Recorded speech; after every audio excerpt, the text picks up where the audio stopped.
Dig it, like machismo. JR, you idiot. He got fired. Just like you should be. Hey. Hey, what? You're useless. You're fired. I'll see you. Okay. I got the list. Goodbye. I don't care. I got the list memorized, you rat bastard. Whoa. Hey, what are you doing here? I got a pen. I don't care if you got a pen. I got a pen. I'm keeping this. That's your pen. I know, I'm keeping it. Fine. You're a bigger dud than the entire draft. Hey, you have a tiny cock. That's not what your mother said. Yeah, it is. No. It is. Anyway, speaking of duds like his sex life, we have the... Who's the virgin here? You! No way, dog. You don't know that. Anyway. Let's get on with this. Told you. Please. Any wrestling talk show out there, I will just give him away. You don't have to trade. You don't have to buy him. I will give him away. Josh Eisenberg? You can have him. Me and you? I can find a better replacement on the street begging for money. Oh. AKA a prostitute. Show them when to shut up. No, she won't. Yes, she will. Top 10. You get chlamydia. I already have it. Again. Top 10 biggest draft duds ever. AKA the dumbest picks that should not have been made. In the WWE, that is. Dumbest pick that should have been made is in going away from here. Number 10. Hornswoggle, any year he got drafted. Any year. I mean, he is... I mean, you know, I'm from Ireland. And he's like a leprechaun. Good evaluation on that one. I digress. This is why he should have got traded. Number 9, Paul Heyman in 2004 goes to Monday Night Raw as the general manager of SmackDown. We just get a thing from the GM here? I think we might have. Jimbo? That's not me. It must have been you. Oh. Is that you? No way. I think the Raw GM just buzzed in. Holy moly. The Raw GM buzzed in and said, skip to number 8. Hey, I think I got a tweet from... I digress. While he's on Twitter. Number 8, Matt Hardy to Raw in 2009. Matt Hardy gets moved to Raw. Really doesn't make an impact. Doesn't really do anything, and then gets released. You done checking your Twitter on the show? Hey, I love my Twitter and my twatter. Number 7, from 2004, the French Phenom Rene Dupree to SmackDown. Fifi. That's all you can think of as Fifi and the French Tickler? Yes. Exactly. Rene Dupree can wrestle. But he gets moved to SmackDown. Mini feud with John Cena. Cena squashes him. Subsequently, Rene Dupree's career dies. I mean, he was a part of a great tag team. La Resistance! And then he teamed with Kenzo Suzuki. Yeah, see? Didn't do it for you, did it? I mean, I have a little erection, but it's a halfie. Yeah, let's get that one chick. What was her name? Hiroshima, Nagasaki. Ray? No, it's not cool. That's not cool. Number 6, Triple H to SmackDown in 2008. Triple H got drafted to SmackDown. I saw the WWE champion. Yeah, faggot. I said. What are you, fucking Matt Morgan? I said, hey, he's a nice guy. We met Matt Morgan last year. I'll probably meet him again next month. You're spoiling it! We'll talk about that later. Spoilers abound. Talk about Triple H. Triple H was traded to SmackDown. I said to JR, this is a terrible idea. He said, I agree. That's the last thing we agreed on. So... That was 2008. Yeah.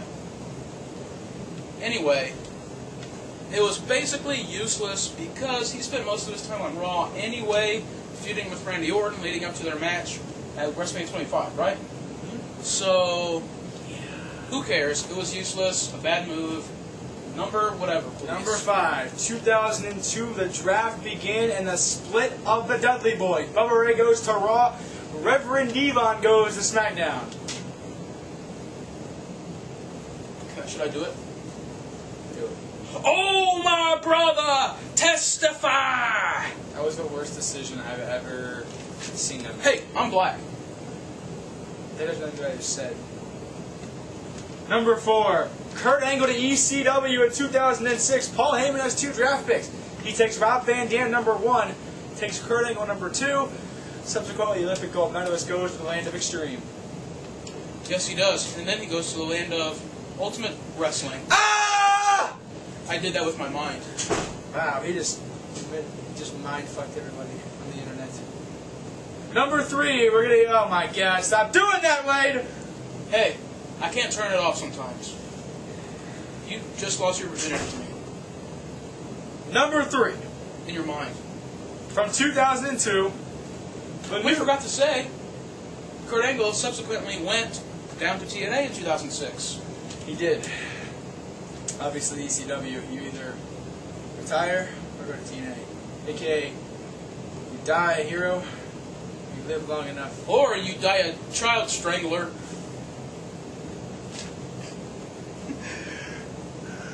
Oh, boy. I'm sorry. I had to say it. That's usually my department for the Chris Benoit jokes. Yeah. Nicole. Anyway. I mean, you had Elijah Burke, RVD, Kurt Angle, all of them going to TNA. Yeah. You got Sabu going to TNA again. Yeah. Tommy Dreamer. Yeah. Who else? Kevin Thorne, technically. He had a tryout, so he didn't get signed. Yeah, but technically. Well. Anyway, Next, please. Number 3, 2002. Ric Flair drafts the New World Order to Raw. It was poop. You had the most influential faction of the 90s in the NWO recreated on Monday night. Sure, there's no Hulk Hogan, but you've got X-Pac, Kevin Nash, and Scott Hall. Later joined by Big Show, Booker T, Goldust, and Shawn Michaels. And the faction lasts around 3 months, and it doesn't even end in anything tremendous. It just fades away. It's the NWO. NEXSES will probably will. It's the NWO. Number 2. Wade may not think this is a dud, but I say it's a dud. 2008, Jim Ross to SmackDown, Michael Cole to Raw. And history shall let it be known that that night, the WWE died.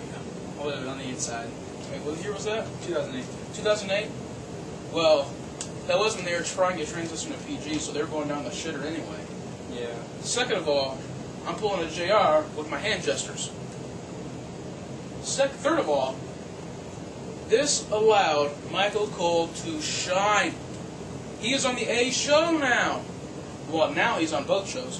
But he was on the A show. And that old Dakota piece of crap was on SmackDown where he belonged. I thought we had Michael Cole segment already. I thought we were done talking about Michael Cole. Okay, we can be done. Michael Cole, biggest fan. I'm a coal miner. How does he get so many segments on my show? Hey, this segment brought to you by highspots.com. Michael Cole gets so many And segments Michael Cole. on the Wrestling Revolution. He gets as many segments as on Raw. Pretty soon he's going to build a freaking coal mine on this show.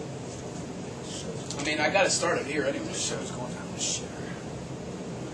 2011, number 1 of the biggest duds. John Cena goes to Raw and to SmackDown the same night. SmackDown and then Raw. It was poop on a stick. I died a little inside. Yeah. Next order of business, please. Well, I was going to say commercial break, but you know what? Let's just do it right now. Okay, let's just do it right now. It's our fantasy matchup of the week. You fans can go to the boards, WrestlingRevolution1.proboards.com, and you can vote on who should win the fantasy match of the week. You're going to have, this week, it's a very different lifestyle choice. That's right, 2 very, very, very different lifestyle choices. I'm going to cut you off there, JR. I'm not surprised by that. This is of the utmost importance. Every single one of you jackasses, you're on your computer right now. I know you are because you're watching. All right, so, JR, you got to back me up on this. Never mind, shut up. You got to go. Tell them the Wrestling website. Revolution 1. WrestlingRevolution1.proboards.com. Okay? This is important. You got to register, and you got to write in the introduction section, which people like Nick Schweitzer don't think they can get. Wait, no, he did it. But the other people, Brian Kovic, you're one of them. and Mike, jackass, Which Mike? Stucare Mike. Hey, he's one of our sponsors. Stucare.com. Anyway, get on right now. We will talk to you. Get people posting the boards. Yeah, we gotta have people post on the boards. Come on, listen to your Messiah. I know what I'm talking about. Let's do it now. Pause the video. Now. Next order of business, please. So we're still paused. No, go.